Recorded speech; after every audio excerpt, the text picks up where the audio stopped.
I'm Rosa Whitaker. Welcome to Dominion TV's special on COVID-19, Africa's Response and Solutions.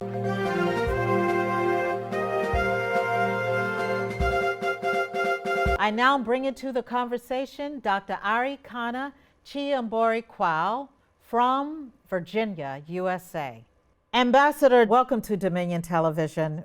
We're so proud of your work, and you've just founded the African Diaspora Development Institute. So incredibly needed. But let's talk about this COVID-19. You've been advocating for a new continental strategy to beat COVID-19. What are the key components of your strategy? Well, thank you, my sister Rosa, for having me. And allow me also to take a moment to thank you and your husband for the wonderful work you're doing, not only for the Ghanaians, but also for Black people in general. So thank you for your work. As far as the COVID is concerned, this is an enemy that has no boundaries. It is an enemy that we need to realize that as humanity, it's always easier to unite against a common enemy. So this time is calling for all of us as humanity to come together and speak with one voice. Certainly, when we look at the ravage that has been caused by COVID-19 around the world, and it looks like the United States is going to get the majority of it. A third of the cases now of the dead are coming out of dead and infected are coming out of the United States. And majority of the people who are dying in the United States are Black. So now that leaves us wondering, what's going to happen when the epicenter shifts to Africa? It calls for us to say, while we may have been given advance warning, by this time, we should have been in full execution mode. Well, the way we are looking at is African diaspora is to say, what role can we play as African diaspora to also participate in the preparation for what may end up to be the biggest pandemic with the most carnage created, devastating effects in Africa. The reality is COVID is something that we should not take lightly.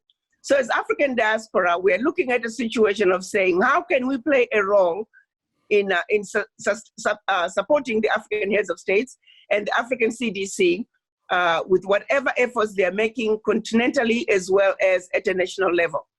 It is my understanding that through CDC, they now have created a fund where they are encouraging people to donate.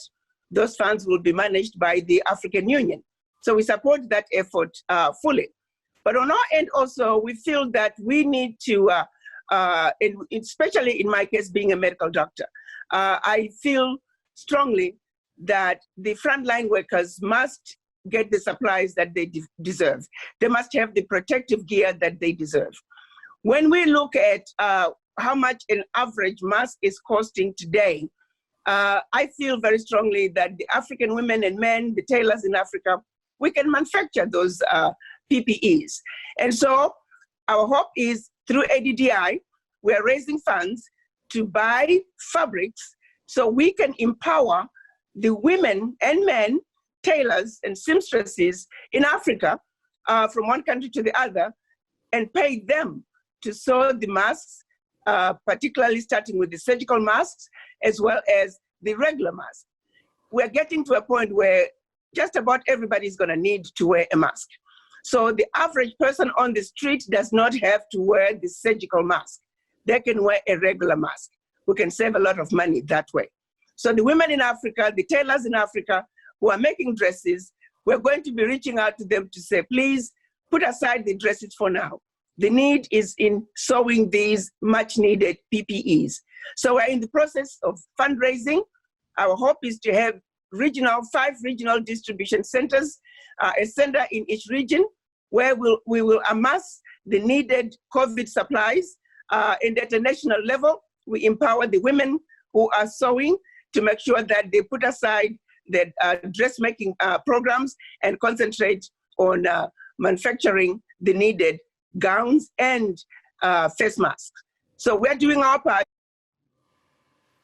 in whatever programs, preventive and containment procedures they have put in place at a national level as well as at a continental level.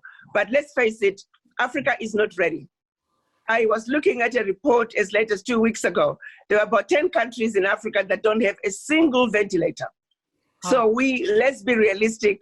On a given day, the average African country does not have what the country needs to take care of the basic ailments that the citizens are going to present to medical facilities for.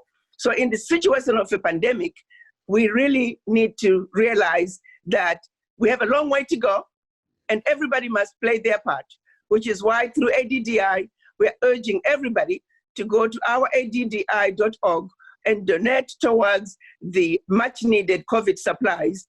And in my end, I still say we can manufacture as much of those COVID supplies on the continent. So we hope when it's all said and done, if all the funds that are being donated to the continent could be used in a coordinated manner, Africa could actually find ourselves in a better place health-wise as we emerge out of COVID. But first and foremost, let's see if we can survive the pandemic by coming together and speaking with one voice, realizing that we're fighting against a common enemy, which is COVID-19. Ambassador, you raise some very good points, especially on this question of the mask. I read where 71 countries that produce the mask and protective equipment have banned the exports of them. They're using them in their own crisis. And so you are right to say Africa must do it on its own. And now more than ever, I would also like to add your Diaspora Development Institute. It's so important for the diaspora to be mobilized, and your leadership is so critically important on that front. I also understand that Africa is projected to lose $100 billion in remittances from the diaspora alone. And that is really a devastating blow. Ambassador, you know, you have distinguished yourself as a diplomat. You were the Africa Union's top diplomat in the United States, as a family doctor and an advocate for women. You are among the most recognized Africanists in the United States. Now, what can you say to the African woman who's now home on lockdown, stressed and suffering, those women who are unable to practice social distancing because they are living by necessity in cramped quarters with extended family members, those women who are unable to homeschool because they themselves have not been schooled? How do these women survive and ultimately thrive in this very challenging and uncertain environment? They can't go to the market. They've been unable to sell. What do you say to them? Well, we must realize that in any society, we must always look out for the most vulnerable. And the woman you just described falls in that particular category. She did not choose to be where she is. The government has a responsibility to protect the vulnerable population. The containment and preventive measures that work for the worst do not always work for those communities that you are specifically describing. This is where the government needs to come in full force. For this woman who is living with 10 other people in the house, it is a nightmare. It is ridiculous to even try and tell her to quarantine and practice safe distance. They live in a 1-room or 2-room house. The government has got to step in. These are the people the government must identify and start giving every one of them a face mask. If not, look at the community situation. If there are seamstresses within the community, the government should empower them, give them fabrics, let them begin to manufacture the needed face masks for that community. This is something that can be done very quickly at minimal cost to the government. The communities can quickly organize themselves. They know who does the sewing. Pay them $1 to make these face masks, because that's what it takes. But the government has got to step up.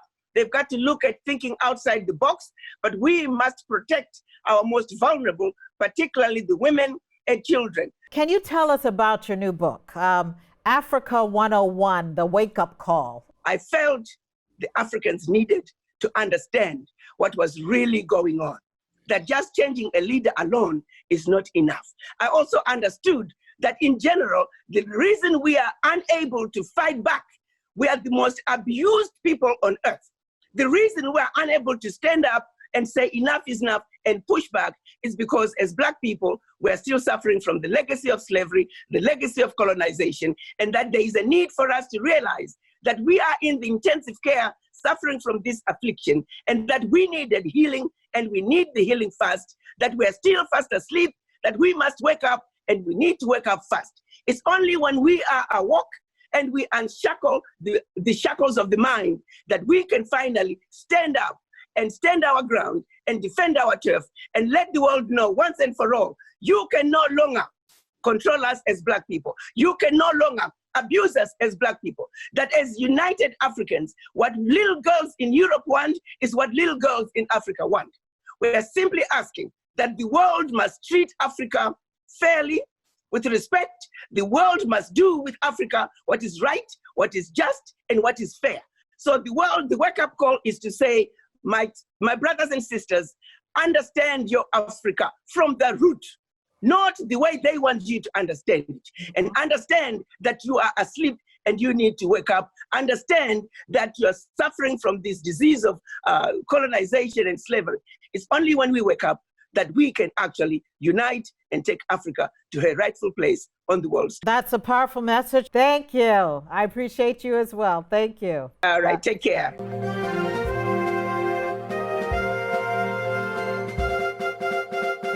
We invite you to join the conversation. Tell us what you think on all our social media platforms at My Dominion TV.